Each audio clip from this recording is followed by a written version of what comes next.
This woman said men need women more than they think they do. But before we get into the video, do me a favor, like the video and leave a comment. I do my best to respond to as many as I can, and I really enjoy listening to what you guys have to say. Subscribe to my channel and hit that hype button if you really want to help your boy out. It is really appreciated. A man talk about something, I don't need a woman, I don't need this. But this is what he's left with when I'm gone.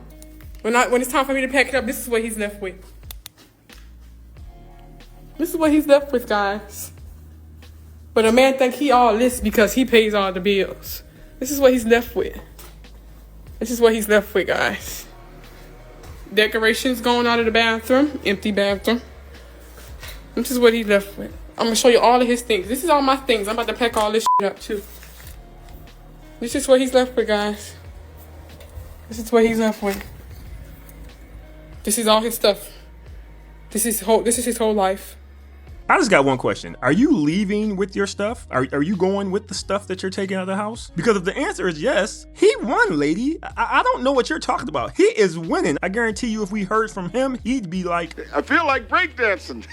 he is winning. Lady, nobody cares about that stuff. You said this man pay all the bills. So that basically means he has a job, he has an apartment, most likely a car. You think that man needs anything from you, lady? Talking about I took the bathroom decoration. Is the toilet and sink still in there? Then he doesn't care, lady. What is you talking about? He doesn't need anything that you took out of there. All of that stuff is extra. Yes, women will come in and make your house a home, but if you never moved in there, that's the way his apartment would have probably been looking from day one. Why is that so hard for y'all to understand? We're just different. I remember I had a townhouse. There were 2 floors. On the top floor, there were 2 bedrooms, 2 bathrooms. On the bottom floor, there was a half bathroom, a living room / dining room, a kitchen, and there was a den. And when I lived there, it was just me and my daughter. And the living room was a nice size. You know, I never put furniture in that room. Never, not once. I didn't care. We never went in there. I was in my room. My daughter was in her room. I never put furniture in there, ever. The whole time I stayed there. I lived there for like 2 years. I didn't put anything in there. I used it as a storage area. There is no woman in the world who would have been able to live in that place for 2 years without putting furniture in it. And let's be clear, I had the money to put furniture in there. I didn't care to put furniture in there because no one was ever going to be in it. This video really lets me know how delusional some of you women are, because for you to believe that you taking your little trinkets out of his apartment is going to make him upset is crazy to me. The peace that man is going to have without you being there is worth way more than anything you're talking about right now. Don't get me wrong, there are some men out there who really like their house to be set up, furniture, all that stuff, but a lot of men, they could care less about any of it. As long as they got a roof, a TV, and somewhere to sleep, they are good. I saw a couple dishes in his kitchen. He's fine. The man is doing great. So lady, this was an epic fail. And the fact that you came on here making a video trying to embarrass that man, that is letting me know that you're the type of girl that he needed to get rid of anyway. So trust me, not only did that man win, he just hit the lottery getting you up out of there. My question is, what gives Guy the ick? What gives guys the ick? I became a grown-ass man for real, and this may piss some of the women off in here, but it is what it is. I realized how much lack of accountability I had accepted in my relationships. It was probably like 3 or 4 months in. It was something light, but you was the first woman to ever apologize to me. And of course, I didn't need it. I can't even say I didn't want it, because you've taught me to know how to verbalize the things that my soul and my spirit wants that my mind says I don't need because I'm a man. You gave me the apology. You broke down why you feel like you up, right? You gave me the whole explanation. And that kind of healed certain parts of my heart that I didn't even know was broken, because I held so much space to be violated in ways where the accountability was never taken. Realized in that moment, this is my wife. I could have That's never, some sexy right there. Hey, Buddha. Hey, Buddha, that's some sexy you talking about over there.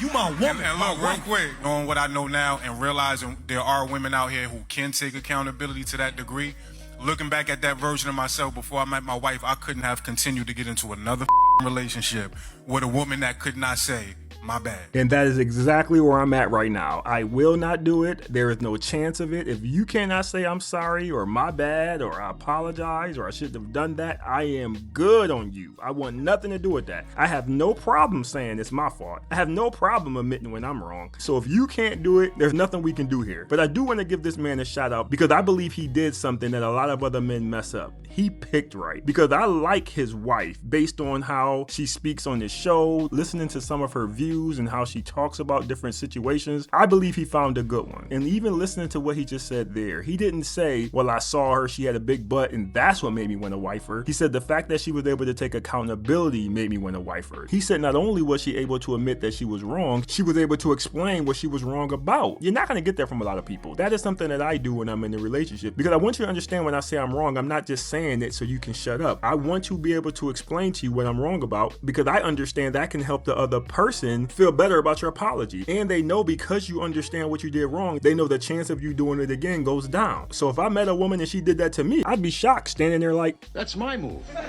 and this is what I mean when I say he picked right, because that goes back to when I'm talking about picking a girl with morals, character, values, things like that. But I absolutely agree with him. I refuse to deal with anybody who can't be accountable. If everything that happens in your life is somebody else's fault, I want nothing to do with you. I understand it is asking for a lot, because it is hard for a lot of women to do that. But that, to me, as women would say, is the bare minimum. I would not accept anything less than that. So I'm totally with this man, and I think a lot of you men better start adding that on your list of things too before you start jumping these relationships, because it'll save you a lot of time, trouble, and definitely a lot of headaches.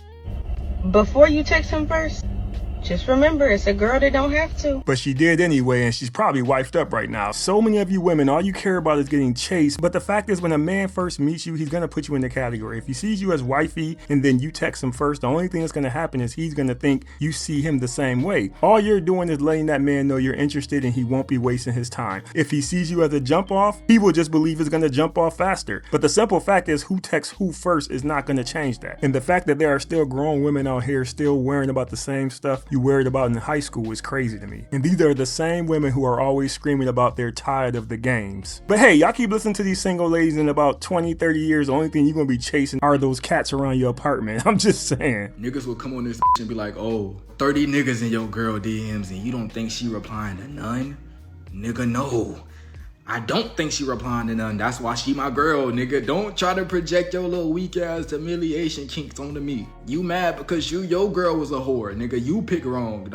Me and you ain't picking the same. I got a different discernment. You know what? I ain't mad at this dude at all. He said he picked right. Y'all know I scream that from a mountaintop every day, all day. Men, we gotta start picking better. And that's all he said he did. He picked right. Now, what that means to me is that he picked her based on her character, her morals, her values. Of course, looks played a part in it, but he didn't put all of the emphasis on her looks. He didn't pick her based on her breast size or her butt size. Now, is his girl as solid as he is saying? Who knows? The point is, he put emphasis on picking right. That's all you can do. Put your emphasis on who you are bringing into your life, and then whatever's going to happen is going to happen. To me, it's the same as buying a used car. If you bring a mechanic, have him check it out, you take the car to get inspected, you do your own inspection, and everything checks out, so you buy the car, then later on, if the car breaks down, that's not on you because you did your due diligence. Now, if you go in there and you like the color of the car and you like the rims and you buy the car and then 2 weeks later the car is on the side of the road, that is on you because you didn't do your due diligence. You didn't pick right. Now, do I believe there are women out there who get DMs and don't pay attention to them? Absolutely. There are faithful women out there, fellas. I know a lot of y'all don't believe it, but there are faithful women out there. And in most situations, if she's faithful, she's not going to be paying attention to those DMs anyway. So I think this is funny. I know some dudes is going to clown him and think that he's a simp or stupid. I don't think so. Because in my head, why would you make a woman your girlfriend or your wife if you did believe she's going to answer DMs or cheat on you? I think this man truly believes that he picked right, and that's where his confidence comes from. And because of that, maybe there is a chance that he found one of the good ones. But that's just my belief. I could be wrong.